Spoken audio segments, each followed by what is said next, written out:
ఉత్తర భారతదేశంలో తిరుగులేని శక్తి. ఈశాన్య రాష్ట్రాల్లో కూడా జెండా పాతిన పార్టీ. గుజరాత్ నుంచి కశ్మీర్ దాకా, యూపీ నుంచి ఈవెన్ కర్ణాటక వరకు తన ప్రభావాన్ని చూపించిన బీజేపీ ఒక రాష్ట్రం సరిహద్దు దాటగానే ఎందుకు ఆగిపోతుంది? అదే తమిళనాడు. ఇండియా అంతటా మోదీ వేవ్ నడుస్తున్నప్పుడు కూడా తమిళనాడులో మాత్రం కమలం వికసించడానికి ఎందుకు ఇన్ని కష్టాలు పడుతుంది? అసలు తమిళ ప్రజలు బీజేపీని ఎందుకు దూరం పెడుతున్నారు? ఇది కేవలం భాష సమస్య మాత్రమేనా, లేక దీని వెనకాల ఏదైనా బలమైన రాజకీయ కారణం ఉందా? అలాగే దక్షిణ భారతదేశంలోనే అత్యంత ప్రసిద్ధి చెందిన పుణ్యక్షేత్రాలు, వేల ఏళ్ల నాటి ఆలయాలున్న తమిళనాడు జనాభాలో దాదాపు 90% మంది హిందువులే. అడుగడుగున భక్తి, ప్రతి ఇంట పూజలు, ప్రతి శుభకార్యానికి ముందే గుడికి వెళ్లే ఆచారం. దేశవ్యాప్తంగా హిందువుల పార్టీ అని చెప్పుకునే బీజేపీ మరి ఇంతమంది హిందువులు ఉన్న రాష్ట్రంలోకి రాగానే ఎందుకు చేతులెత్తేస్తుంది? ఈ రోజు వీడియోలో ఏ యూట్యూబ్ ఛానల్లో చెప్పని తమిళనాడు రాజకీయాల వెనుకున్న 5 అసలైన కారణాలను చాలా సింపుల్ గా క్లియర్ గా తెలుసుకుందాం. వీడియో చివరి వరకు చూడండి, ఎందుకంటే లాస్ట్ లో రాబోయే రోజుల్లో అక్కడ ఏం జరగబోతుందో కూడా చెప్పబోతున్నాను. సో వీడియో చాలా ఇంట్రెస్టింగ్ గా ఉండబోతుంది. అలాగే ఇలాంటి ఇంట్రెస్టింగ్ అండ్ ఇన్ఫర్మేషనల్ వీడియోస్ కోసం మన ఛానల్ ని సబ్స్క్రైబ్ చేసుకోండి. ఇంకా టాపిక్ లోకి వెళ్దాం. First and most important reason Dravida సిద్ధాంతం. మన దేశంలో మిగతా రాష్ట్రాల్లో రాజకీయం వేరు, తమిళనాడులో రాజకీయం పూర్తిగా వేరు. అక్కడ దాదాపు 100 ఏళ్ల కిందటే పెరియార్ అనే నాయకుడు ద్రవిడ ఉద్యమాన్ని ప్రారంభించారు.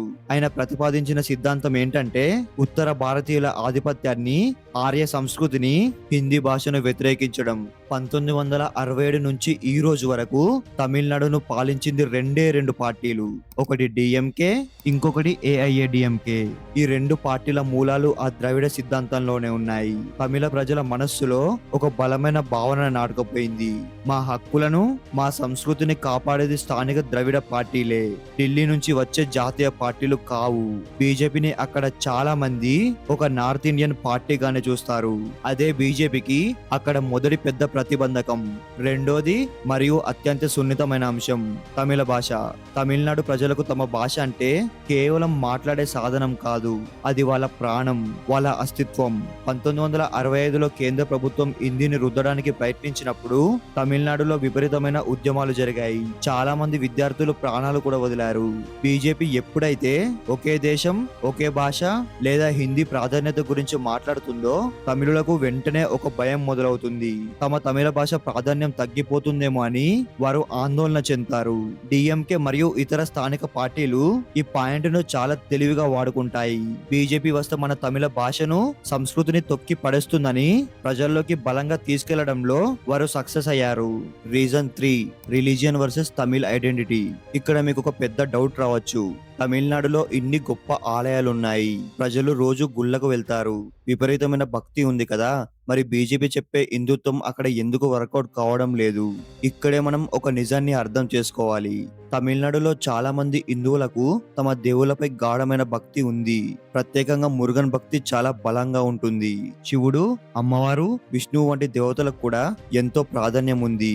ఈ భక్తి చాలా సార్లు తమిళ సంస్కృతి, స్థానిక సాంప్రదాయాలు, ఆలయ చరిత్ర, తమిళ సాహిత్యంతో కలిసి ఉంటుంది. అంటే అక్కడ హిందూ ఐడెంటిటీ ఇప్పటికే ఒక ప్రత్యేక తమిళ ఐడెంటిటీతో కలిసిపోయింది. ఇదే బీజేపీకి పెద్ద ఛాలెంజ్.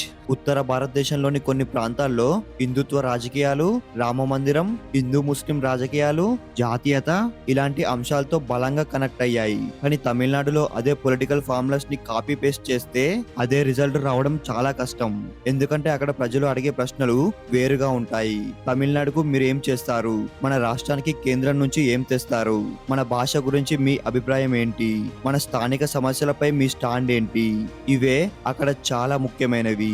అందుకే బీజేపీ కేవలం మేము హిందువుల పార్టీ అని చెప్పడం ద్వారా తమిళనాడులో మొత్తం హిందూ ఓటును తన వైపు తిప్పుకోలేకపోతుంది. ఇంకో ఇంట్రెస్టింగ్ విషయం ఏంటంటే డిఎంకే వంటి పార్టీలు బీజేపీని హిందుత్వం పేరుతో టార్గెట్ చేసినప్పుడు దాన్ని కేవలం మత రాజకీయంగా చూపించకుండా తమిళనాడు సెక్యులర్ ఐడెంటిటీకి ప్రమాదం అనే యాంగిల్లో ప్రజలకు ఎక్స్ప్లెయిన్ చేస్తాయి. బీజేపీకి దీన్ని ఎదుర్కోవడం చాలా కష్టం. అయితే దీని అర్థం తమిళనాడులో హిందుత్వానికి అసలు సపోర్ట్ లేదని కాదు.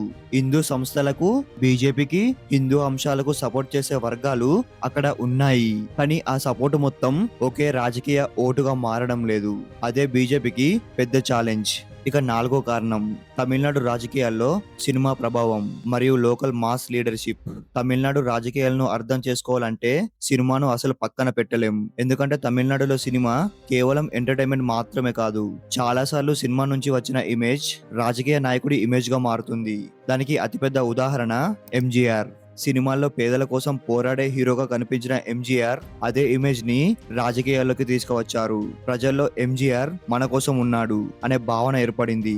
తర్వాత జయలలిత, ఆమె కూడా సినిమాల్లో స్టార్ గా ఉన్న తర్వాత రాజకీయాల్లోకి వచ్చారు. కానీ రాజకీయాల్లోకి వచ్చిన తర్వాత ఆమె కేవలం ఒక నాయకురాలిగా కాకుండా అమ్మ అనే ఒక ప్రత్యేకమైన ఇమేజ్ ని సంపాదించారు. ఇక కరుణానిధి విషయానికి వస్తే ఆయన నటుడు కాకపోయినా సినిమా రచన, డైలాగ్స్, తమిళ భాషపై ఉన్న పట్టు ద్వారా ప్రజలతో ఒక ప్రత్యేకమైన కనెక్షన్ ఏర్పరచుకున్నారు. అంటే తమిళనాడులో రాజకీయ నాయకుడికి మాస్ ఇమేజ్ చాలా ముఖ్యం. ఇక్కడే బీజేపీకి ఒకప్పుడు పెద్ద సమస్య ఉండేది. దేశవ్యాప్తంగా నరేంద్ర మోడీ గారు చాలా పెద్ద నాయకుడు, కానీ తమిళనాడు స్థాయిలో మన రాష్ట్రానికి మన నాయకుడు ఎవరు అనే ప్రశ్న బీజేపీ ముందు ఉండేది. ఈ పరిస్థితిని కొంతవరకు మార్చడానికి కె అన్నమలై ముందుకు వచ్చారు. మాజీ ఐపీఎస్ అధికారి కావడం, చాలా అగ్రెసివ్ గా మాట్లాడడం, ప్రభుత్వాన్ని విమర్శించడం, యూత్ తో కనెక్ట్ అవ్వడం, సోషల్ మీడియాలో విజిబిలిటీ పెంచుకోవడం, ఇవన్నీ ఆయన్ను తమిళనాడులో బీజేపీకి ఒక గుర్తుండిపోయే ఫేస్ గా మార్చాయి. ఆయన ఎన్ మక్కల్ పాదయాత్ర కూడా బీజేపీకి గ్రాస్ రూట్స్ లెవెల్లో మంచి విజిబిలిటీ ఇచ్చింది. కానీ ఇక్కడ ఒక విషయం గుర్తుపెట్టుకోవాలి, అన్నమలై బీజేపీకి విజిబిలిటీ తీసుకురావడం ఒకటి, అది బీజేపీకి శాశ్వతమైన మాస్ ఓట్ బేస్ గా మారడం మరో విషయం. అయితే ఇక్కడే మరో ఇంట్రెస్టింగ్ క్యారెక్టర్ వస్తాడు, విజయ్. సినిమా నుంచి రాజకీయాల్లోకి వచ్చిన విజయ్ 2024లో తమిళగా వెట్రి కజగం అంటే టీవీకే పార్టీని స్థాపించారు. మొదట్లో చాలా మంది ఇంకో సినిమా స్టార్ పార్టీ ఎంతకాలం నిలబడుతుందని అనుకున్నారు. కానీ 2026 ఎన్నికల్లో జరిగిన పరిణామాలు తమిళనాడు రాజకీయాలపై సినిమా ప్రభావం ఇంకా ఎంత బలంగా ఉందో చూపించాయి. టీవీకే తన మొదటి అసెంబ్లీ ఎన్నికల్లోనే 108 సీట్లు గెలుచుకుంది.